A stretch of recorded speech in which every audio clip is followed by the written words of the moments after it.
प्राध्यापक महादेव माने संस्थापक अध्यक्ष असलेल्या सिंधुताई सपकाळ या सेवाभावी संस्थेच्या वतीने पद्मश्री सिंधुताई सपकाळ यांच्या स्मृतिदिनानिमित्त गरजू विद्यार्थ्यांना शालेय साहित्याचे वाटप करण्यात आले।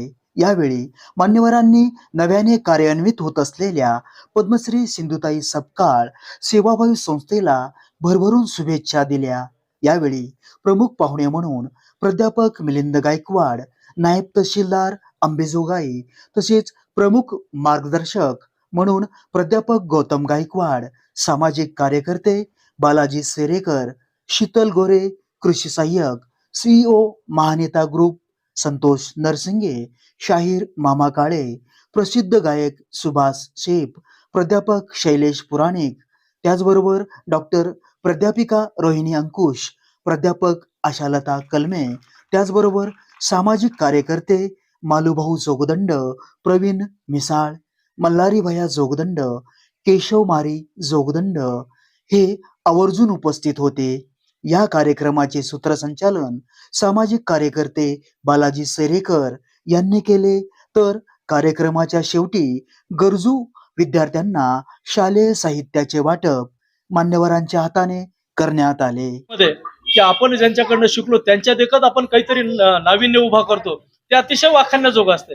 कारण की गुरुला सुद्धा म्हणजे त्याचा अभिमान वाटतो की अरे मी जे शिकवलंय किंवा मी जो संदेश देण्याचा प्रयत्न करतोय तो संदेश माझा शिष्य देतोय, याच्यामध्ये खरंच खूप मोठा अभिमान त्यांना सुद्धा वाटत असतो। तर आपल्या माध्यमातून हे जे कार्य उभं राहत आहे त्याबद्दल सर्वांच्या शुभेच्छा। अनाथांची माय म्हणून प्रसिद्ध असलेल्या सिंधुताईंना मी प्रथम विनम्र अभिवादन करतो। विचार मंचावरील सर्व उपस्थित सन्माननीय उपस्थित पत्रकार, नागरिक बंधू भगिनींनो तसेच बालमित्रांनो, अनेकांनी सिंधुताईंबद्दल बहुतांशी बरंच सांगितलं।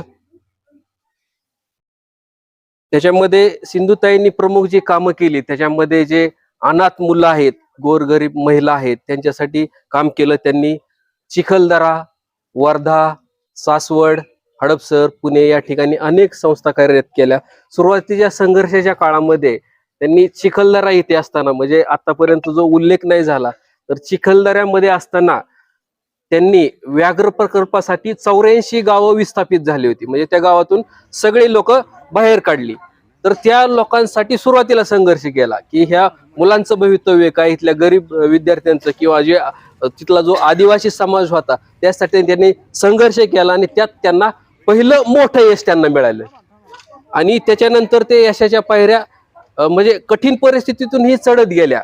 त्यांना सरते शेवटी जर आपण पाहिलं 2022ला त्या आपल्यामधून निघून गेल्या, पण सरते शेवटी जर आपण त्यांना पाहिलं तर 750हून अधिक पुरस्कार त्यांना प्राप्त आहेत। त्याच्यामध्ये महाराष्ट्र शासनाचा डॉक्टर बाबासाहेब आंबेडकर समाजभूषण पुरस्कार आहे, पद्मश्री पुरस्कार आहे, असे मोठ्या पुरस्कारासह लहान मोठे असे 750हून अधिक पुरस्कार आहेत। आज मी माने सरांचं आणि त्यांच्या टीमचं कौतुक करू इच्छितो की त्यांनी अतिशय चांगल्या प्रकारे पुढाकार घेऊन ताईंच्या जो वारसा आहे तो वारसा पुढे वाढवण्याचं काम त्यांनी हाती घेतलेलं आहे। त्यांना मी शुभेच्छा देतो। आणि समोरचा हा श्रोता वर्ग बघितला तर मग गायकवाड सरांना म्हणजे माझ्या लक्षात आलं की आता ह्या श्रोता वर्गांना जर काही सांगायचं असेल तर गुरुविनं कोण दाखविले वाट, तेच चांगलं एकदम व्यवस्थित पद्धतीने ताईंबद्दल किंवा माईंबद्दल सांगू शकतील असं म्हणून त्यांना मी विनंती करतो आणि माझे 2 शब्द संपवतो। धन्यवाद। ही संस्था माने सरांनी उभी केली आहे, त्याची कल्पना इथे येईपर्यंत मला काही नव्हती, पण इथं आल्यावर सिंधुताईचा फोटो बघितल्याच्या नंतर त्यांनी संस्था काढली आहे याचा मला प्रचंड पहिल्यांदा आनंद झाला। अंबेजोगाईमध्ये माईच्या नावानं एक कार्यक्रम प्रत्येक वर्षाला होणं ही या शहरामध्ये फार चांगली गोष्ट आहे असं माझं मत आहे। ही संस्था दीर्घकाळ टिकावी म्हणून माने सरांना मी शुभेच्छा तर देतो आहे, परंतु माझा आईवर प्रचंड प्रेम आहे। 27 फेब्रुवारीला माझ्या आईचा स्मृती दिन आहे, त्या निमित्ताने मी एक मराठी कवितेतली मायबाप नावाची पुस्तिका प्रकाशित करतोय। त्या निमित्तानं म्हणजे माईवर तर प्रचंड प्रेम आहेच, चिखलात उमललेलं एखादं कमळ फुलावं आणि ते दुसऱ्याला सुगंध द्यावं, याच्यासारखा आई वडिलाला दुसरा आनंद नाही. म्हणून मी असं मला म्हणता येतं की पुत्र जन्मावा ऐसा गेंडा त्याचा तिरलोकी झेंडा, असं तुकारामांनी म्हटलेलं आहे. की आपण एक काळ शिक्षणासाठी वंचित असणारी माणसं, माझं शिक्षण होतंय का नाही ही काळजी असणारा माणूस आज सिंधुताईच्या नावाने एखादी संस्था मोठी उभं करतो आहे. आणि सामाजिकतेचं जाण आणि भान हे ठेवणं हेच बाबासाहेब आंबेडकरांना शिकलेल्या माणसांकडून अभिप्रेत होतं. आणि त्या वाटेवर आपण पावलं टाकतो आहे, याचा मला फार आनंद आहे. सिंधुताई सपकाळ नेहमी म्हणत असत की या महाराष्ट्रामध्ये माणसं जिवंत असेपर्यंत माणसं मोठी म्हटली जात नाहीत, मेल्यावर माणसं मोठी म्हटली जातात, त्याचं नाव महाराष्ट्र, अशी एक व्याख्या ताई नेहमी करत असत. आणि ते खरंय आहे. अनेक अशा प्रकारचे अनुभव ताईच्या संदर्भामध्ये आपल्याला सांगता येतील. आता एक उल्लेख तहसीलदारांनी केला, चिखलदऱ्याचा फार मोठा लढा तो होता आणि त्या लढ्यामध्ये त्या आदिवासीला फार मोठं यश सिंधुताईने त्या काळामध्ये मिळवून दिलं. विचार करा की वय वर्ष 13-14चं आणि 30 वर्ष वयाचा एक पती आणि त्यांच्याबरोबर लग्न होत आहे आणि एक माणूस संशय घेतो आहे, बाई जड होते आहे आणि आपल्या बाळाला गोट्यामध्ये जन्म देते आहे.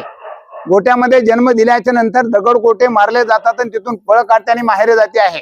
माहेरी गेल्यावर सुद्धा आई घरामध्ये येत नाही, कारण लोक काय म्हणतील म्हणून. आणि एका डब्यातलं मग कपड्यामध्ये ज्या लेकराची शी पुसलेली आहे त्या कपड्यामध्ये थोडस अन्न आई देते आहे आणि ते खाऊन हा लढा द्यायला सुरू करताना आपल्याला दिसते. सिंधुताईमध्ये ही सगळी अनाथ अशा प्रकारची असणारी ही सगळी लेकरं जी गोळा केली, ही लेकरं कुठं मसन माट्यावर जमा केली, कुठे रस्त्यावरची ही माणसं लेकरं जमा केली. ही बहुसंख्य माणसं गरीब लोकांची असतात आणि या गरीब लोकांकडे आपल्याकडे अतिरिक्त आपण आपल्या गरजा भागून थोडस या लेकरांच्या पिढ्या उभ्या राहण्यासाठी दिलं पाहिजे आणि केलं पाहिजे, ही भूमिका सिंधुताईच्या आपल्याला या अनुषंगाने दिसते आहे. आणि या कालखंडामध्ये ही सगळी लेकरं त्या काळामध्ये सिंधुताईने जमा केली, उभी केली. आणि सिंधुताई ज्या वेळेला या लेकरं जगवण्यासाठी आपली झोळी लोकांच्या समोर करत असत आणि दान मागत असत, त्यावेळेला सिंधुताई जे तेल ठेवत असत तिथं आश्रमामध्ये आणि त्या मुलांना सांगायचं हे वरणासाठी तेल घाला, तर मुलं वरणाला तेल घालत नव्हते, ते मुलं घालत होते. सिंधुताईच्या प्रतिमेच्या समोर एक दिवा ठेवायचे आणि त्या दिव्यामध्ये तेल घालायचे आणि तुम्ही दिव्यामध्ये तेल घालून ते हात जोडून नमस्कार सातत्यानं करायचे आणि सिंधुताईची आठवण करायचे. सिंधुताईने एकदा विचारलं असं की अरे बाबांनो, तुम्हाला तेल मी वरणासाठी ठेवलेलं आहे आणि तुम्ही दिवे का लावता? माई म्हटले, दिवा जोपर्यंत जिवंत आहे ना, पादळतो ना, तोपर्यंत जिवंत आहेच का, असं आम्हाला वाटतंय. जे पेरलं ते लेकरं दिलेले, याच्या सडका अजून का प्रेम असेल मी सांगतो. आणि म्हणून या लेकरावरचं प्रेम कमी होणे म्हणून आपली मुलगी दगडूशेठ हलवाईकडे त्यांनी देऊन टाकली आणि तिथे ती डॉक्टर झालेली आहे.